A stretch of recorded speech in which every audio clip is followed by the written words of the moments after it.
Welcome to the deep dive. So, you watch a fighter step into the ring, and you see them tape up. Oh, yeah.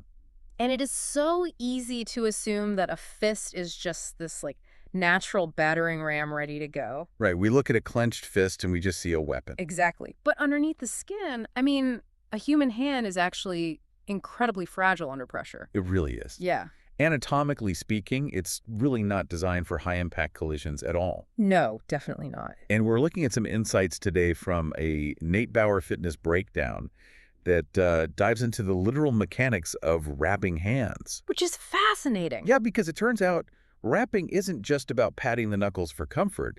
It is actually a really precise structural reinforcement designed to counter the hand's natural vulnerabilities. So let's get into the mechanics of that vulnerability. Like, what exactly goes wrong when a bare hand strikes a heavy target? Well, it really comes down to the natural geometry of the metacarpals. Right. As anyone following combat sports knows, those bones leading up to your knuckles, they aren't perfectly straight. They have a natural curve, like a distinct bow to them. Right. So imagine pressing down on both ends of a bowed plastic ruler. Oh, that's a good analogy. At first, it flexes, but if you apply the intense, sudden kinetic energy of a punch, it bends too far and it just snaps. Exactly, because when you throw a heavy strike, Newton's third law kicks in. The target hits your hand back with equal force. Right. The heavy bag hits back. Yeah, and that kinetic force travels down the knuckles and pushes back against those metacarpals, which causes them to overflex along that natural curve. Oh, wow. So if you leave that bow unsupported, the bone simply gives way under the energy of the punch. Wait, so if the metacarpals naturally bow outward, wouldn't wrapping them incredibly tightly just squeeze the hand? You would think so, yeah. Like, wouldn't you risk crushing those bones together laterally before you even throw a punch? And that is exactly why you can't just wind tape around the hand in a simple circle. Okay, I see. Because if you squeeze the hand laterally, you do compress those bones together and cause serious damage. So how does a strip of cloth actually stop the bending then? The solution is in the geometry of the hand wraps, specifically the X or cross pattern.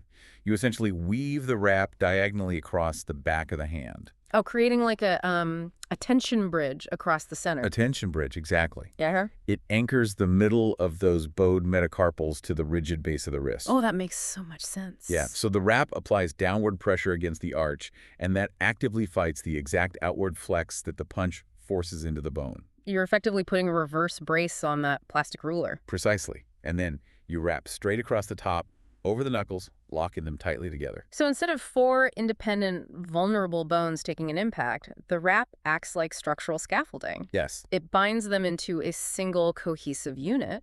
But how does that scaffolding handle the physical force of a strike differently than, like, a bare hand? Well, the ultimate payoff of this unified structure is force distribution. Okay. When those knuckles are locked tightly together by the wrap, the shock of a punch doesn't just isolate.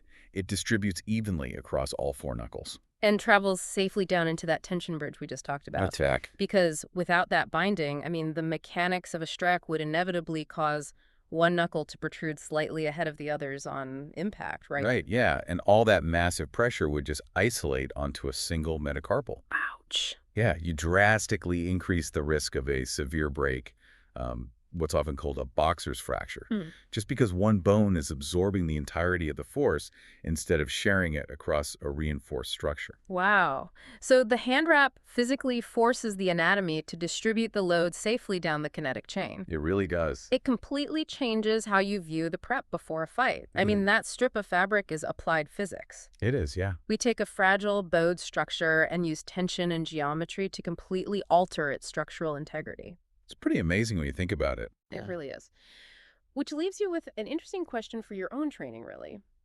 If a simple piece of cloth wrapped in the correct geometric pattern can fundamentally hack the human hand